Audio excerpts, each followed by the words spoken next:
नमस्कार साथियों, स्वागत है आप सभी का आपके अपने YouTube चैनल मेंस एजुकेशन में। दोस्तों, आज के इस वीडियो के माध्यम से हम जानेंगे संधि, संधि के प्रकार और दीर्घ संधि।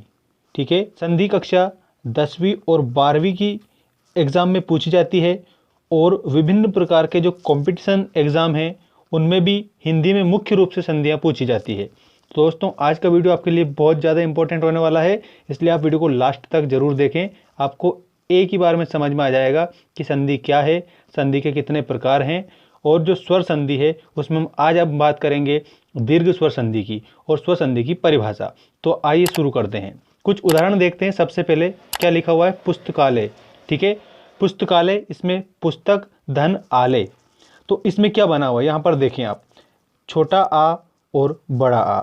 छोटा आ कहाँ है, तो आप ये जो का लिखा हुआ है इस का में क्या है, छोटा आ है और एक है ये बड़ा आ।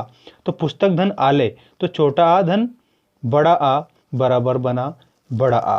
ठीक है, इसके बाद में दूसरा उदाहरण है पराधीनता। पर धन आधीनता, तो इसमें भी छोटा आ और बड़ा आ, इससे बना बड़ा आ। इसी प्रकार से सर्वोत्तम, सर्व धन उत्तम, तो इसमें भी है छोटा आ और छोटा ऊ। कहाँ पर है, तो जो वा दिखा हुआ है इस वा पे क्या है, छोटा आ है और जो ऊ है ये ऊ हमने यहाँ पर लिख दिया है। तो इसमें ये क्या, ये नियम है इसके, ये भी ध्यान रखना है आपको। ठीक है, ये तो मैंने आपको पहले उदाहरण इसलिए बताए ताकि आपको संधि अच्छी तरह से समझ में आ जाए। पुस्तकालय का जो संधि विच्छेद करते हैं तो क्या बनता है, पुस्तक धन आलय। ठीक है, अब इन जो पुस्तक और आलय है इन दोनों शब्दों में छोटा आ और बड़ा आ सम्मिलित है और कुल मिलाकर क्या बना, बड़ा आ। ठीक है, जिसमें ये जो का है इसमें क्या है, ये बड़ा आ है।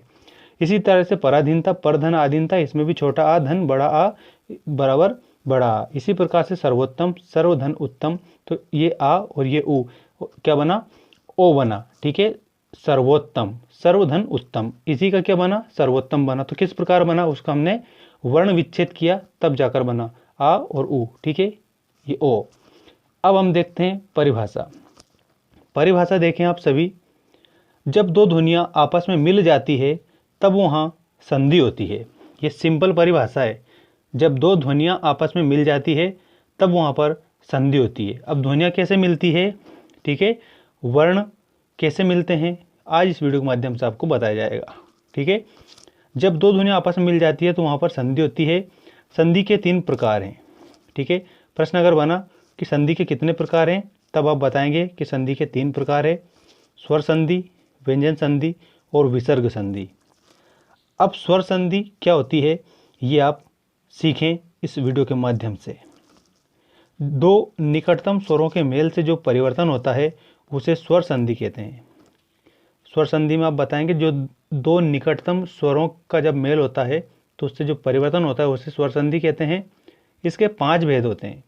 स्वर संधि के कितने भेद हैं, तो सिंपल आप याद रखना कि स्वर संधि के 5 भेद हैं।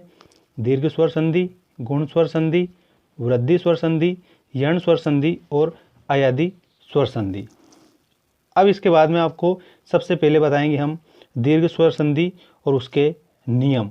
ठीक है, दीर्घ स्वर संधि के नियम इस प्रकार हैं।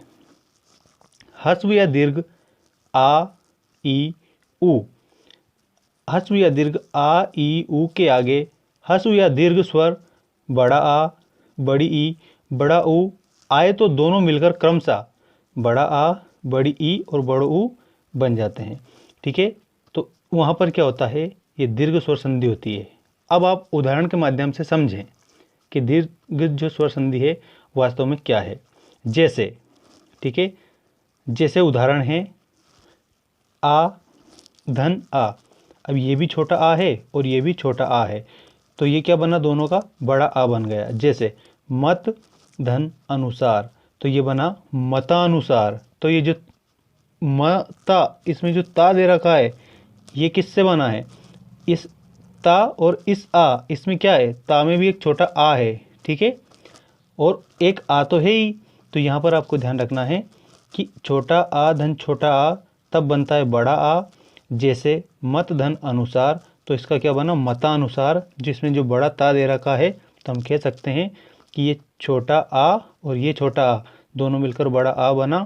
तो यहाँ पर कौन सी संधि है, दीर्घ स्वर संधि है। ठीक है, जिसमें छोटा आ, छोटी ई और ये छोटा ऊ, इसके आगे अगर बड़ा आ, बड़ी ई और बड़ा ऊ अगर आ जाता है तो वो क्या बन जाता है, तीनों का बड़ा आ बन जाता है, बड़ी ई आए तो बड़ी ई बन जाती है, ठीक है, और उसके बाद में बड़ा ऊ बन जाता है। तो ये है ह्रस्व या दीर्घ। आ ई ऊ के आगे ह्रस्व या दीर्घ स्वर संधि आ ई ऊ आए तो दोनों मिलकर क्रमशः आ ई ऊ बन जाते हैं। अब हम देखते हैं इसका दूसरा उदाहरण क्या है। छोटा आ धन बड़ा आ, तो इससे क्या बना हमारा बड़ा आ। जैसे परम धन आनंद, तो परमानंद, इसमें भी ये जो माँ दिखा है इसमें कौन सा आ है, तो आप बताएंगे बड़ा आ है। बना कैसे, ये छोटा आ और बड़ा इन दोनों के मेल से बना, ठीक है, तो यहाँ पर ध्यान रखें आप।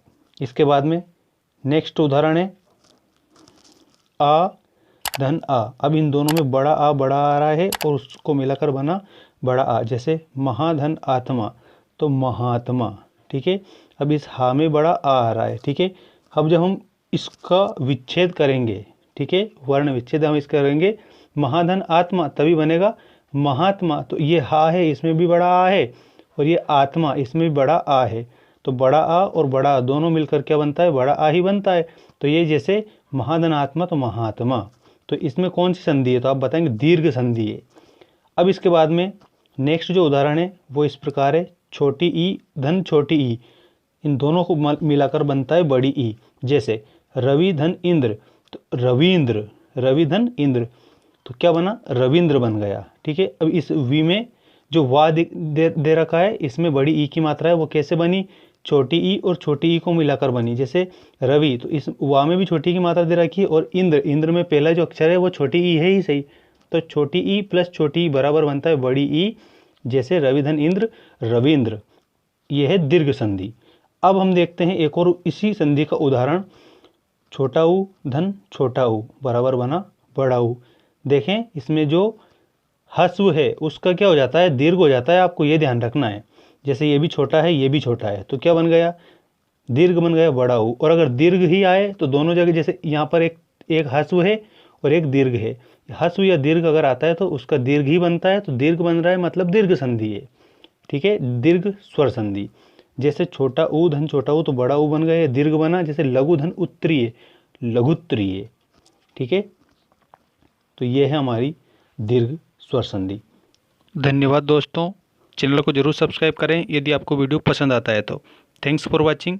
अगले वीडियो में आपको बताया जाएगा गुण स्वर संधि और गुण स्वर संधि के उदाहरण।